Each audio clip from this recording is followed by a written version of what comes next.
தக் லைஃப், தக் மொமெண்ட்ஸ். ரீசெண்டாகவே இந்த தக் லைஃப், தக் மொமெண்ட்ஸ் இந்த மாதிரி வார்த்தைகள்லாம் நம்ம அதிகமாக யூஸ் பண்ணிகிட்ருக்கோம் ஆன் இன்டர்நெட். ஆனால் இந்த தக் லைஃப் அப்படிங்கிற வார்த்தையை கேட்டதும் எனக்கு சின்ன வயசு ஞாபகம் வந்துருச்சு. இப்போவாது ஒரு சில படங்களில் ஹீரோ காலேஜில் படிக்கிறாரு அப்படிங்கிற மாதிரியான கதாபாத்திர உருவாக்கங்கள்லாம் இருக்குது. ஆனால் நான் ஸ்கூல் படித்த காலத்தில் வந்த எல்லா படங்கள்லையுமே வர ஹீரோக்களோட ஒரே ஒரு கேரக்டர் என்னவாக இருக்குன்னா, அவர் ரவுடியாக இருப்பார். அதுவும் 90களில் வந்த ரஜினி, கமல் படங்களில் கிளைமேக்ஸில் ஃபைட் இல்லாமல் முடியவே முடியாது. அது ஒரு குடும்ப படமாகவே இருந்தாலும் கிளைமேக்ஸில் AK-47 வச்சு சுடாமல், அதுவும் அர்ஜுன்லாம் பீக்கில் இருந்த டைம்லாம் கொஞ்சம் யோசிச்சு பாருங்கள், துப்பாக்கி இல்லாமல் ஷூட்டிங்கே போக மாட்டாங்க. அந்த மாதிரி படங்களாக பார்த்து வளர்ந்ததாலேயோ என்னவோ எனக்கு சின்ன வயசில் என்ன தோணுன்னா, நம்மளும் பெருசாகி வளர்ந்ததுக்கப்புறம் நமக்கும் எதிரிகள் வருவாங்க, அதாவது வில்லன்கள் வருவாங்க. அந்த வில்லன்கள் நம்மளை துப்பாக்கியால் தாக்குவாங்க, இல்லை அவங்க கூட நான் 1-on-1 சண்டை போட வேண்டியிருக்கும் அப்படிங்கிற மாதிரியான கற்பனைகள்லாம் எனக்கு உண்டு.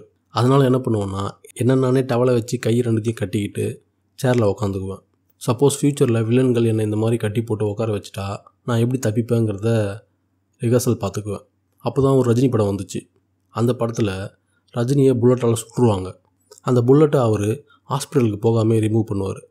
நானும் வளர்ந்து பெரியவனானதுக்கப்புறம் இதே மாதிரி யாராவது என்னை புல்லட்டில் சுட்டுட்டு நானும் இதே மாதிரி கத்தியால் குத்தி புல்லட்டை வெளியே எடுக்கிற நிலமை வந்துச்சுன்னா நான் எப்படி அந்த சுச்சுவேஷனை சர்வை பண்ணுவேன் அப்படின்னு யோசிக்க ஆரம்பிச்சிட்டேன்.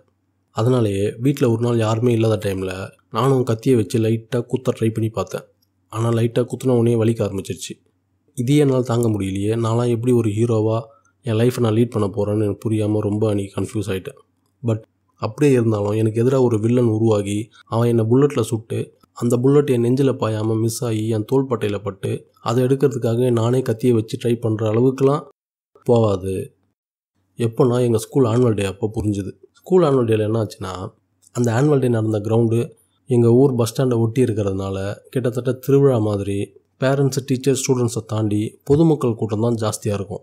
இப்படி ஒரு சுச்சுவேஷனில் அந்த ஆப்போசிட் ஸ்கூல் பசங்க எங்கள் ஸ்கூல் ஆனுவல் டேக்கு வந்திருக்காங்க. எங்கள் கிளாஸ் பசங்க கூட ஏதோ பிரச்சனை போல். அந்த பிரச்சனைக்குள்ளலாம் நான் போகல. ஆனுவல் டேயில் பிஸியாக இருந்தான்னு நினைக்காதீங்க. நான் ஆனுவல் டேலையும் பிஸியாக இல்லை, பிரச்சனையிலையும் பிஸியாக இல்லை. நான் பாட்டுக்கு ஒரு மூலையில் உட்காந்துக்கிட்டு வர போகிறவங்கள வேடிக்கை பார்த்துக்கிட்டு இருந்தேன். ஸ்கூல் டேவாக இருந்தாலும் சரி, ஆனுவல் டேவாக இருந்தாலும் சரி, இல்லை ஊருக்குள்ளே பெரிய திருவிழாவே நடந்தாலும் சரி, நான் பண்ணுற ஒரே காரியம் ஒரு மூலையில் உட்காந்துட்டு வரவங்க போகிறவங்கள வேடிக்கை பார்க்குறது. வழக்கம் போல் அப்படி பண்ணிகிட்டு இருந்தேன். வழக்கமாக நான் உட்காந்து வேடிக்கை பார்த்துட்டு இருந்த இடத்துல டைம் ஆக ஆக கூட்டம் ஜாஸ்தியாகி எனக்கு முன்னாடி வந்து நின்று என்னுடைய வியூ பாயிண்ட்டை மறைக்க ஆரம்பிச்சிட்டாங்க. நான் வேறு வழி இல்லாமல் எங்கள் ஸ்கூல் தானே, ஸோ ஃபஸ்ட் ஃப்ளோரில் போய் காரிடாரில் நின்றுக்கிட்டு வேடிக்கை பார்த்துட்டு இருந்தேன். அப்போ திடீர்னு என் கிளாஸ் பையன் குளூர்னு ஓடி வந்து என் பக்கத்தில் வந்து நின்றுட்டான். என்னடான்னு கேட்டேன். என்னென்னா, பக்கத்து ஸ்கூல் பசங்க இங்கே வந்து ஏதோ பிரச்சனை பண்ணிட்டாங்க, அதுக்கு என் பக்கத்தில் இருந்த பையன் அவனை அடிச்சிருக்கான். அடி வாங்கின பையன் போய் ஒரு 10 பேரை கூட்டிகிட்டு திரும்ப இவனை தேடிட்டு இங்கே வந்திருக்கான். இப்போ இவன் என்ன சொல்கிறான், என்ன தான் தேடிக்கிட்டு இருக்காங்க, தயவு செஞ்சு என்னை மறைச்சிக்கோ அப்படின்னு. எந்த பிரச்சனைக்குமே போகாமல் ஆனுவல் டேயில் போட்ட கலர் லைட்டுங்களை வேடிக்கை பார்த்துட்டு உட்காந்துட்டு இருந்தவனை திடீர்னு ஒரு பிரச்சனைக்குள்ளே இழுத்து விட்டு நீ தான் என்னை பார்த்துக்கணுன்னு என்னை முன்னாடி நிற்க வச்சுட்டான். இப்போ அவங்க வராங்களா இல்லையாங்கிறத நான் தான் பார்க்கணும். அப்படி அவங்க வந்தாங்கன்னா நான் தான் சமாளிக்கணும். த தக் moment. This is the right moment to enter in to a தக் லைஃப். ஆனால் நிஜமாகவே அப்படி ஒரு தக் லைஃப்குள்ளே போகிறது அவ்வளோ ஈஸி கிடையாது.